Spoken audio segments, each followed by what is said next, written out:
Hello friends, പുതിയൊരു വീഡിയോയിലേക്ക് എല്ലാ കൂട്ടുകാർക്കും സ്വാഗതം. അങ്ങനെ നമ്മുടെ CI പറഞ്ഞതുപോലെ തന്നെ അലീനയെ മുകളിലത്തെ റൂമിലേക്ക് കൊണ്ടുപോവാണ് കേട്ടോ. അവിടെ കൊണ്ടുപോയി നല്ലപോലെ ഒന്നല്ല നിർത്തുന്ന ഒരൊറ്റ ഉന്താണേ അയാളുടെ മുന്നിലേക്ക്. അപ്പോൾ തന്നെ നമ്മുടെ അലീന ആകെ പേടിച്ചു പോകുന്നുണ്ട്. എന്നിട്ട് ചുറ്റിലും നോക്കും. അപ്പോൾ CI ചോദിക്കും, എന്താ ഇവളിപ്പോൾ പറയുന്നതെന്ന്.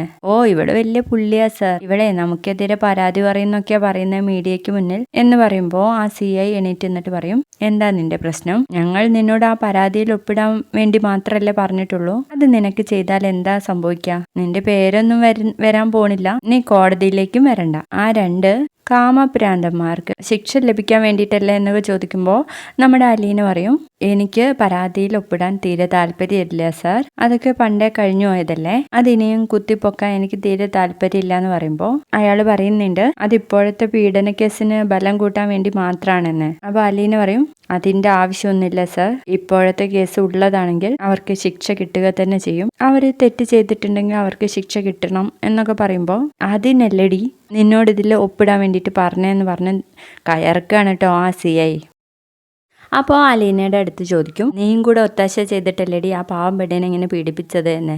അപ്പോൾ ഞാൻ ആർക്കും ഒത്താശ ചെയ്തു കൊടുത്തിട്ടില്ല സർ എന്ന് പറയുമ്പോൾ, പിന്നെ എന്തിനാടി നീ ആ രണ്ട് പയ്യന്മാരെ രക്ഷിക്കാനുള്ള ശ്രമം നടത്തുന്നതെന്ന് ചോദിക്കുമ്പോൾ, ഞാൻ എന്തിനാ രക്ഷിക്കുന്നേ എന്ന് ചോദിക്കാട്ടോ. നിനക്ക് ആ രോഹിത് ബാലചന്ദ്രനായിട്ട് അവിഹിതല്ലേ എന്ന് ചോദിക്കാണ്. ഇല്ല സർ, അവന് എനിക്ക് എൻ്റെ അനിയനെ പോലെയാന്ന് പറയും. അപ്പോൾ നീ ഇതിൽ ഒപ്പിടില്ല എന്ന് ചോദിക്കുമ്പോൾ, ഒപ്പിടില്ല സർ, നിങ്ങൾക്ക് ഒരുപാട് കുറ്റവാളികളെ ഉണ്ടാക്കാൻ കഴിയും. നിങ്ങൾ ഈ പറയുന്നത് മുഴുവൻ കള്ളത്തരാണെന്നൊക്കെ എനിക്കും അറിയാം, നിങ്ങൾക്കും അറിയാം, അതുകൊണ്ട് ഞാൻ ഇതിൽ ഒപ്പിടാൻ പോണില്ല എന്ന് പറയും. അപ്പോഴേക്കും ആ CIക്ക് അങ്ങ് ദേഷ്യം പിടിച്ചിട്ട് പറയും, സ്നേഹ എന്ന് പറഞ്ഞ് ഒരു വടിയെടുത്ത് കൊടുക്കുകയാണ് കേട്ടോ. എന്നിട്ട് അലീനയോടായിട്ട് പറയുന്നുണ്ട്, ഞങ്ങളുടെ ചോദ്യം ചെയ്യലിൻ്റെ ഭാവം ഒന്ന് മാറിയാൽ തീരും നിന്റെ ഈ ജാട എന്ന് പറയുമ്പോൾ, ആയിക്കോട്ടെ സർ എന്ന് നല്ല ധൈര്യത്തോടെ പറഞ്ഞ അവിടെ അങ്ങനെ നിൽക്കുക കേട്ടോ അലീന. എന്നിട്ട് CI ആ വനിതാ പോലീസിൻ്റെ അടുത്ത് പറയും, ആ നിന്റെ പണി തുടങ്ങിക്കോ എന്ന് പറഞ്ഞ അയാൾ മാറി നിൽക്കുവാണേ.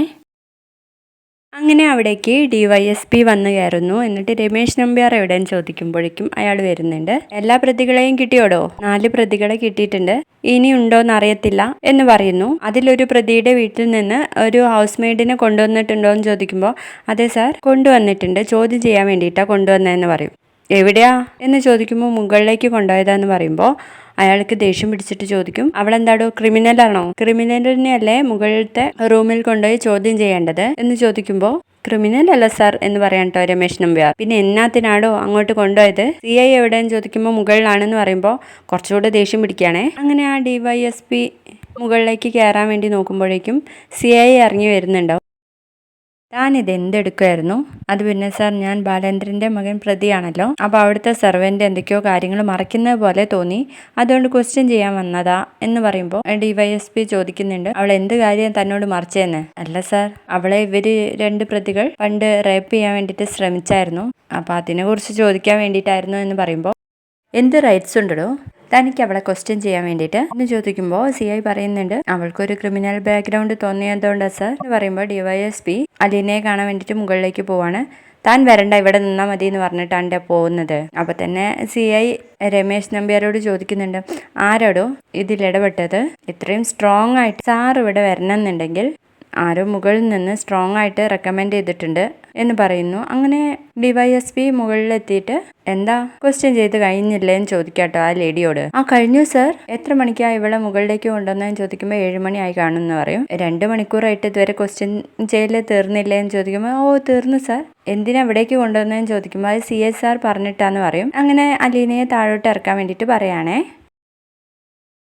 അങ്ങനെ ഇവളെ എന്തിനാണ് ഇങ്ങോട്ടേക്ക് കൊണ്ടുവന്നതെന്ന് ചോദിക്കുമ്പോൾ CI പറയുന്നുണ്ട്, പ്രതികൾക്ക് ഇവൾ സഹായം ചെയ്തു കൊടുക്കുന്നത് പോലെ തോന്നി, അതിന് വേണ്ടിയിട്ടാണ് ക്വസ്റ്റ്യൻ ചെയ്യാൻ വേണ്ടിയിട്ട് കൊണ്ടുവന്നതെന്ന്. എന്നിട്ട് ഇത്ര നേരമായിട്ട് താങ്കൾ ക്വസ്റ്റ്യൻ ചെയ്ത് കഴിഞ്ഞല്ലേ, പിന്നെ എന്നാത്തിനാണോ താൻ രാത്രിയിലും ഇവളെ കസ്റ്റഡിയിൽ വെച്ചിരിക്കുന്നതെന്ന് ചോദിക്കുമ്പോൾ ഇവളൊന്നിനും സഹകരിക്കുന്നില്ല എന്നാണ് കേട്ടോ CI പറയുന്നത്. എന്തിനു വേണ്ടിയാ സഹകരിക്കാത്തത്?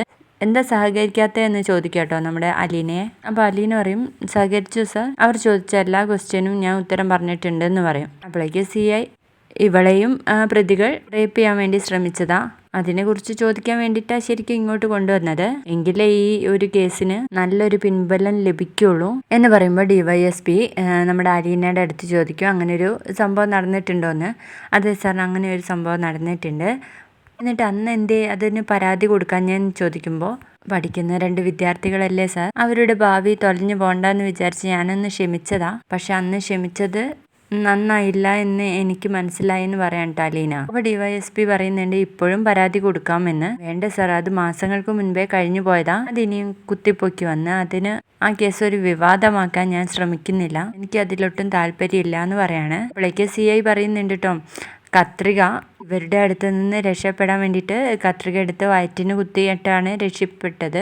അതൊക്കെ പോലീസുകാരെ ഇവള് തെറ്റിദ്ധരിപ്പിച്ചാന്ന്. അപ്പൊ അതേക്കുറിച്ചും DYSP ചോദിക്കുന്നുണ്ട്. കറക്റ്റ് മറുപടിയാണ് കേട്ടോ നമ്മുടെ അലീന കൊടുക്കുന്നത്. പിന്നീട് അതിലൊന്നും എനിക്ക് പരാതിയില്ല സാർ, പക്ഷേ ഇന്ന് ഉച്ച മുതൽ ഞാൻ ഇവിടെയുണ്ട്. എന്നെ പല രീതിയിൽ ഇവര് ആ ഒരു പരാതിക്ക് ഒപ്പിട്ട് കൊടുക്കാൻ വേണ്ടിയിട്ട് എന്നെ ഭീഷണിപ്പെടുത്തി. ഞാൻ ഒപ്പിട്ട് കൊടുക്കാത്തതുകൊണ്ട് എന്നെ മുകളിലത്തെ റൂമിലേക്ക് കൊണ്ടുപോയി. ഇന്നൊരു തുള്ളി വെള്ളം പോലും എനിക്ക് കിട്ടിയിട്ടില്ല സാർ. രാവിലെ മുതൽ ഞാൻ ഭക്ഷണം കഴിച്ചിട്ടേ ഇല്ല. അപ്പൊ അതിന് വേണ്ടിയിട്ട് ഒരു പരാതി കൊടുക്കണം എനിക്ക് എന്ന് പറയാണ്. അപ്പൊ DYSP എന്താടോ താന് കാണിച്ചു കൂട്ടുന്നത്, കുട്ടിക്ക് ഭക്ഷണം വെള്ളം ഒന്നും വാങ്ങിച്ചു കൊടുത്തില്ലേ എന്ന് ചോദിക്കാണ്. അപ്പൊ ഒന്നും മിണ്ടാതെ CI നിൽക്കാട്ടോ. ഇവര് രണ്ടുപേരും കാണിച്ചു കൂട്ടിയത് ഒരു പീഡന ശ്രമമായിരുന്നു. പക്ഷെ ഈ സാറ് കാണിച്ചു കൂട്ടിയത് എന്താന്ന് സാറിന് അറിയോ? വന്നത് മുതൽ എന്റെ ശരീരത്തിലേക്ക് തുറിച്ചു നോട്ടായിരുന്നു. അങ്ങനെ അയാൾ എന്നെ പീഡിപ്പിക്കായിരുന്നു. അതായിരുന്നു ശരിക്കും പീഡനം. ഇവരുടേതൊക്കെ വെറും പീഡന ശ്രമം മാത്രമായിരുന്നു എന്ന് പറയുമ്പോൾ DYSPക്ക് നല്ല ദേഷ്യം വരുന്നുണ്ട്. താൻ എന്തൊക്കെയാടോ ഈ കാട്ടിക്കൂട്ടുന്നത് എന്ന് പറഞ്ഞിട്ട്, താൻ ഇങ്ങ് വാ എന്ന് പറഞ്ഞിട്ട് കുറച്ച് മാറിയിട്ടാണ് കേട്ടോ അവര് തമ്മിൽ സംസാരിക്കുന്നത്. ആ കുട്ടി ഹൗസ് മെയ്ഡ് ഒന്നല്ല, അവളുടെ പിന്നിൽ നല്ല സപ്പോർട്ടുണ്ട്. എൻ്റെ തൊപ്പി തെറിക്കാതെ താൻ നോക്കിക്കോ എന്ന് പറയുമ്പോൾ അയാൾ പറയും, അങ്ങനെ ഒരു ശ്രമമൊന്നും നടന്നിട്ടില്ലല്ലോ സാർ. പിന്നെന്തിനാന്ന് ചോദിക്കുമ്പോൾ, താൻ ഇനി ഒന്നും മിണ്ടരുത്, ഇപ്പൊ തന്നെ ആ കുട്ടിയെ വീട്ടിലാക്കി കൊടുക്കണം എന്ന് പറഞ്ഞ് അലീനെ വീട്ടിലേക്ക് പോകാൻ വേണ്ടിയിട്ട് പറയാണ്. പോകുന്ന വഴി അവൾക്ക് ഭക്ഷണം വാങ്ങി കൊടുക്കണം എന്ന് പറയുമ്പോൾ നമ്മുടെ അലീന പറയുന്നുണ്ട്, വേണ്ട സാർ, എന്നെ വീട്ടിലേക്ക് ആക്കി തന്നാൽ മതി. വീട്ടിൽ 2 പെൺകൊച്ചുങ്ങൾ ഒറ്റയ്ക്കേ ഉള്ളൂ, അവരിപ്പോൾ പേടിച്ചു കാണും, എന്നെ അവിടെ ഇറക്കി വിട്ടാൽ മതി എന്ന് പറയാണ്. അങ്ങനെ രമേശ് നമ്പ്യാരോടും കൂടി ഒപ്പം പോകാൻ വേണ്ടിയിട്ട് പറയുന്നു. CIയും കൂടെ പോവാണ് കേട്ടോ. അങ്ങനെ അലീനയെ കൊണ്ട് വീട്ടിലേക്ക് ഇറക്കുന്നത് വരെ ആയിരുന്നു ഇന്നത്തെ എപ്പിസോഡ്. വീഡിയോ ഇഷ്ടപ്പെട്ടെങ്കിൽ ഒന്ന് ലൈക്ക് ചെയ്തും സബ്സ്ക്രൈബ് ചെയ്തും ഒന്ന് സപ്പോർട്ട് ചെയ്യണേ.